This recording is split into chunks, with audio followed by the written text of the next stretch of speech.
ओम शांति। 30/3/2024 प्रातः मुरली। ओम शांति। बाप दादा। मीठे बच्चे प्राणदान देने वाला एक बाप है।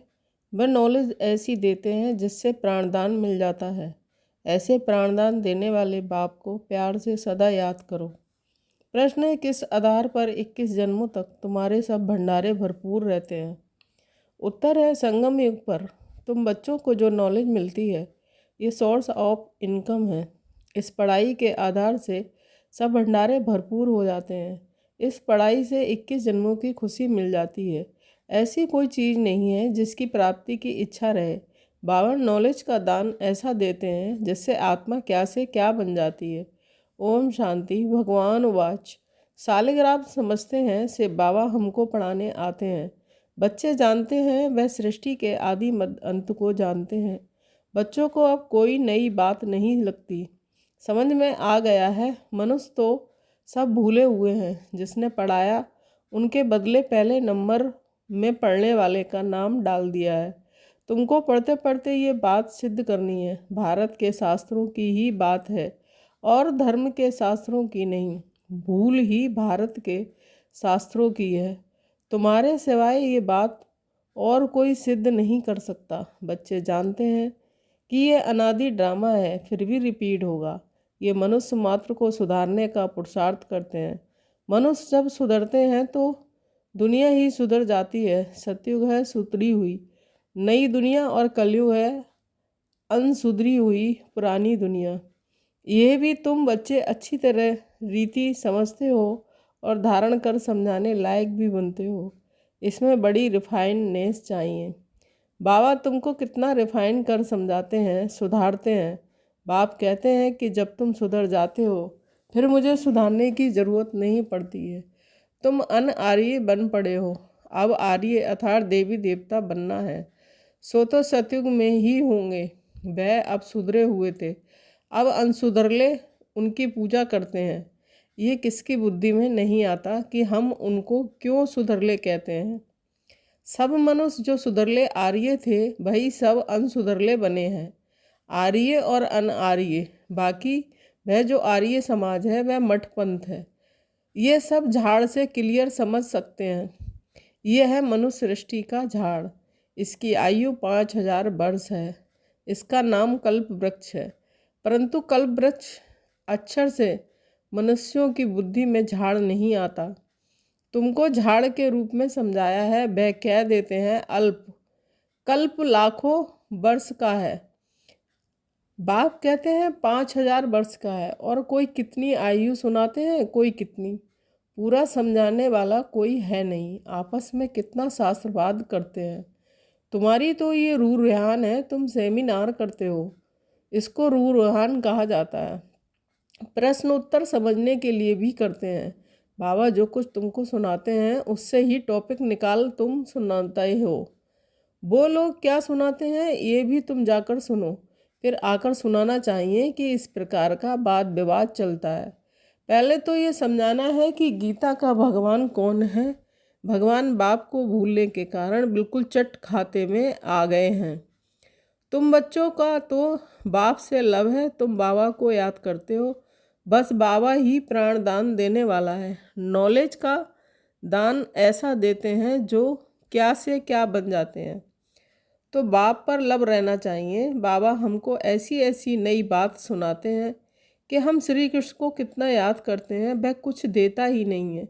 श्री नारायण को याद करते हैं। याद करने से कुछ होता है क्या? हम तो कंगाल के कंगाल ही रह गए। देवताएं कितने साल्वेंट थे। अब सभी आर्टिफिशियल चीज़ें हो गई हैं जिसका दाम नहीं। उनका आज दाम हो गया है। वहाँ अनाज आदि के दाम की बात ही नहीं है। सबको अपनी अपनी प्रॉपर्टी आदि है। कोई अप्राप्त वस्तु नहीं है जिसकी प्राप्ति की इच्छा रहे। बाबा कहते हैं मैं तुम्हारा भंडारा भरपूर कर देता हूँ। तुमको ऐसी नॉलेज देता हूँ जिससे तुम्हारा भंडारा भर जाता है।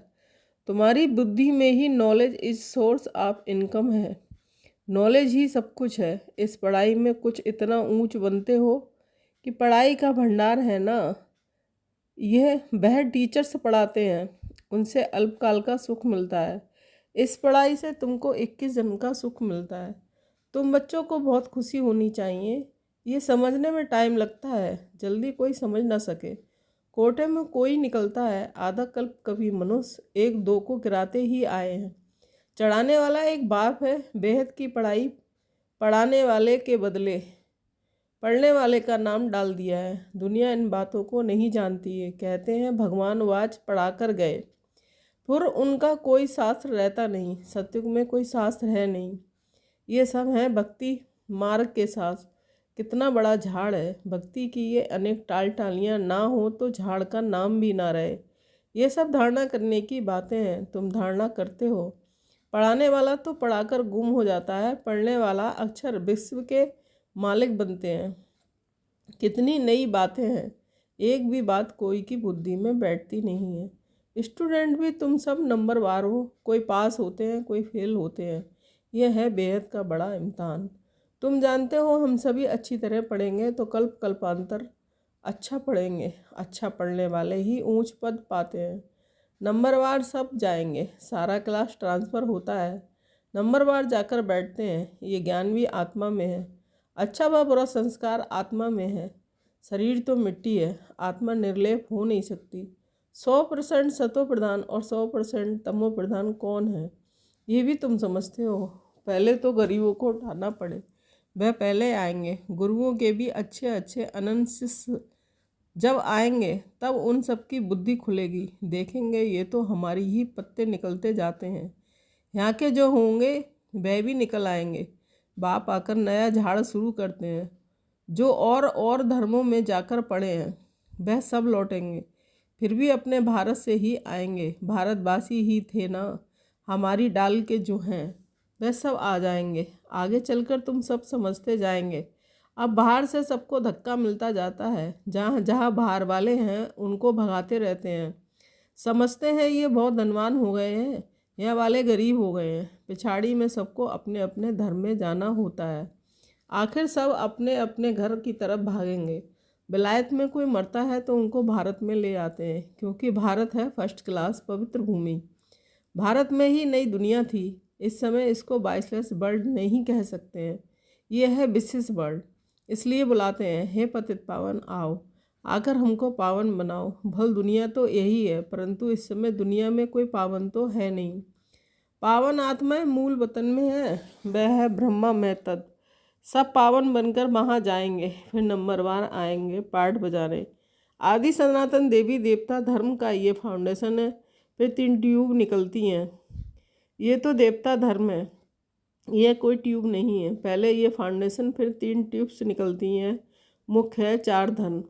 सबसे अच्छा धर्म है ब्राह्मण धर्म, इनकी बहुत महिमा है। हीरे जैसा तुम यहाँ बनते हो, बाप तुमको यहाँ पढ़ाते हैं तो तुम कितने बड़े हो। देवताओं से भी तुम ब्राह्मण बने, नॉलेजफुल हो। वंडर है ना, हम जो नॉलेजफुल लेते हैं वह हमारे साथ चलती है, फिर वहाँ नॉलेज को ही भूल जाते हैं। तुम जानते हो पहले हम क्या पढ़ते थे, अब हम क्या पढ़ते हैं। ICS वाले क्या पढ़ते हैं और बाद में क्या पढ़ते हैं, फ़र्क है तो है ना। आगे चलकर तुम बहुत नई पॉइंट सुनेंगे, अभी नहीं बताएंगे। पार्ट ही आगे सुनने का है। बुद्धि में रहता है नॉलेज का पार्ट। जब पूरा होना होगा तब हम भी उस समय बाबा के ज्ञान को धारण कर लेंगे। फिर हमारा पार्ट स्वर्ग में शुरू हो जाएगा, उनका पार्ट पूरा हो जाएगा। बुद्धि में बहुत अच्छी धारणा चाहिए। श्रवण करते रहो, बाप को याद करते रहो। याद नहीं होगी तो हम कम पद पाएंगे। बाप को याद करते करते शरीर का भार निकल जाएगा। सन्यासी भी इस अवस्था का अभ्यास करते करते शरीर छोड़ देते हैं, परंतु उन्हों का रास्ता अलग है, इसलिए उनको फिर जन्म लेना पड़ता है। फॉलोअर्स समझते हैं कि ब्रह्मा में लीन हो गया फिर वापस आ नहीं सकता। बाप समझाते हैं वापस कोई भी जा नहीं सकते। पिछाड़ी में सब एक्टर्स जब स्टेज पर आएंगे तब फिर घर जाएंगे। वह है हद का विनाशी नाटक, यह है बेहद का अविनाशी नाटक। तुम अच्छी तरह समझा सकते हो कि ये ड्रामा जू मिसल चलता है। वह तो फिर छोटे छोटे ड्रामा बनाते हैं, छोटी फिल्म बनाते हैं, उनमें थोड़ी अच्छी बातें होती हैं, जैसे विष्णु अवतरण दिखाते हैं, ऐसे नहीं ऊपर से कोई उतर आता है।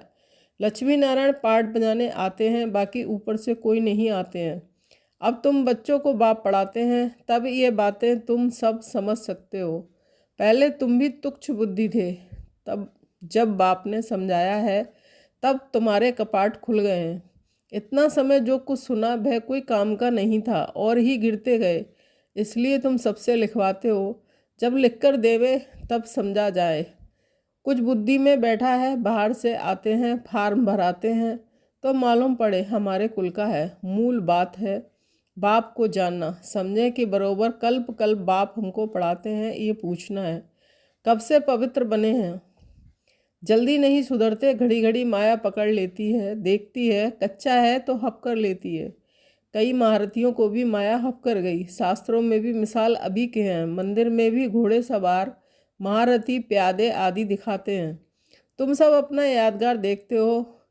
जब तुम बन जाएंगे तो भक्ति जड़ उड़ जाएगी। तुम किसको माथा नहीं टेक सकते हो। तुम पूछेंगे यह कहाँ गए, इनकी बायोग्राफी बताओ। बाबा ने तुम बच्चों को नॉलेजफुल बनाया है, तब तुम पूछते हो तो नशा रहना चाहिए। पास विद ऑनर 8 होते हैं। ये बहुत बड़ा इम्तहान है। अपने को देखना है कि हमारी आत्मा पवित्र बनी है। बैटरी भरेगी तब जब योग होगा, बाप से योग होगा तो सतो प्रधान बनेंगे। तमो प्रधान आत्मा वापस नहीं जा सकती। ये भी ड्रामा है। वहाँ दुख देने वाली हर कोई चीज़ नहीं है। गाय भी सुंदर हैं। श्री कृष्ण के साथ गाय कितनी सुंदर दिखाते हैं। बड़े बड़े आदमी का फर्नीचर भी सुंदर। गाय अच्छा दूध देती हैं, तब तो दूध की नदियाँ बहती हैं। अब यहाँ नहीं है। अभी तुम नॉलेजफुल बन गए हो। इस दुनिया को तुम तुच्छ समझते हो। इनका सारा कचरा सुहा होना है, फिर सारा कचरा निकल सब स्वच्छ बन जाएंगे। हम अपनी राजधानी में जाते हैं, उनका नाम है स्वर्ग। सुनते ही है खुशी होती है। अच्छा मीठे मीठे सिकीलदे बच्चों के प्रति माता पिता बाप दादा का याद प्यार और गुड मॉर्निंग। रूहानी बाप की रूहानी बच्चों को नमस्ते। हम रूहानी बच्चों की रूहानी माता पिता बाप दादा को याद प्यार गुड मॉर्निंग, नमस्ते नमस्ते। शुक्रिया बाबा, शुक्रिया। धारणा के लिए मुख्य सार 1 पॉइंट। इस अनसुधरी पुरानी दुनिया को सुधारने के लिए स्वयं को सुधारना है। अपनी बुद्धि को बाप की याद से रिफाइन बनाना है। 2 पॉइंट, आपस में रूहान करनी है, वाद विवाद नहीं। नॉलेज का दान दे, सर्व का भंडारा भरपूर करना है। वरदान, सोमान की सीट पर स्थित हो, शक्तियों को आर्डर पर मार चलाने वाले विशाल बुद्धि भाव। स्पष्टीकरण, अपनी विशाल बुद्धि द्वारा सर्व शक्तियों रूपी सेवाधारियों को समय पर कार्य में लगाओ। जो भी टाइटल डायरेक्ट परमात्मा द्वारा मिले हुए हैं उसके नशे में रहो। सोमान की स्थिति रूपी सीट पर सेट रहो तो सर्व शक्तियाँ सेवा के लिए सदा हाजिर अनुभव होंगी, आपके आर्डर के इंतजार में होंगी। तो वरदान और वर्षे को कार्य में लगाओ। मालिक बन, योग युक्त बन, युक्ति युक्त सेवा सेवाधारियों से ले तो सदा राजी रहेंगे, बार बार अर्जी नहीं डालेंगे। स्लोगन, कोई भी कार्य शुरू करने के पहले विशेष ये स्मृति इमर्ज करो कि सफलता मुझ श्रेष्ठ ब्राह्मण आत्मा का जन्मसिद्ध अधिकार है। ओम शांति। Thank you Baba.